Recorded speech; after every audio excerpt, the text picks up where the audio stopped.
Spécialisé dans le secteur de l'énergie à travers son engagement dans le développement des activités de recherche, de production et de commercialisation du pétrole, la société Wingwa va bientôt se doter d'un nouveau siège. Pour s'enquérir de l'évolution des travaux y relatifs, le ministre des Hydrocarbures, qui a entamé son séjour de travail à Pointe-Noire ce 11 avril, a visité ce chantier qui donne déjà lueur d'espoir. Bruno Jean-Richard Itois a aussi visité le champ pétrolier de Bangakayo de Wingwa.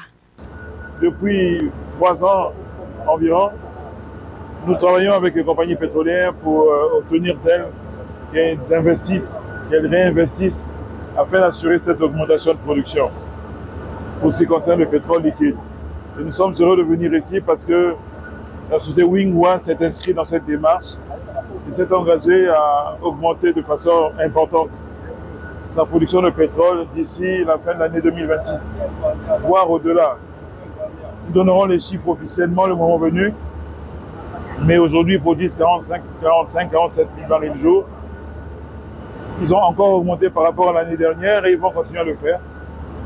Et donc on est venu ici voir de quelle façon ils le font, comment ils sont organisés, s'assurer que les installations respectent les normes de sécurité, des normes environnementales, mais aussi les normes pétrolières tout simplement.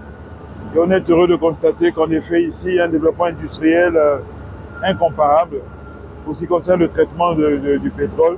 Ce siège permet surtout à la société Wingwa de booster ses activités régaliennes, notamment celles liées à la production du gaz associé, avec en perspective la fourniture d'électricité par le biais des produits dérivés dans l'objectif de desservir Brazzaville et d'autres villes du pays. Nous sommes heureux que Wingwa ait décidé d'emboîter le pas depuis un moment déjà.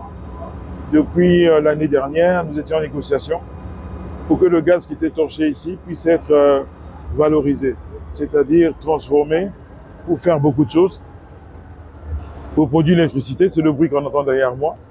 C'est une centrale à gaz d'une capacité de 22 MW derrière nous, derrière moi, qui fonctionne et qui leur permet de disposer d'électricité.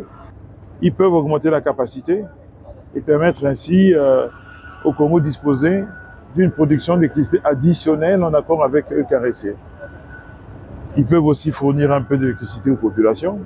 La présence de Bruno Jean-Richard Itois au sein de cette entreprise conforte surtout l'excellence des relations entre le gouvernement congolais et ses partenaires opérant dans le secteur des hydrocarbures, des liens qui se veulent de plus en plus raffermis.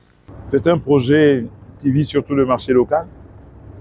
La plupart des produits qui sont prévus ici sont d'abord destinés au marché domestique. Ici, il y a l'excédent, mais ce sera là aussi d'abord pour le marché local. Donc cette transformation, elle va dans le sens de ce que nous, Africains, on a toujours voulu. Que notre ressource naturelle soit transformée sur place. Créée en 2015, l'entreprise Wingwa vise à atteindre une production brute estimée à 80 000 barils par jour dans le champ de Kayo. À Pointe-Noire, Bruno Jean-Richard Itois a également présidé la clôture des travaux consacrés au comité des prix des hydrocarbures au premier trimestre.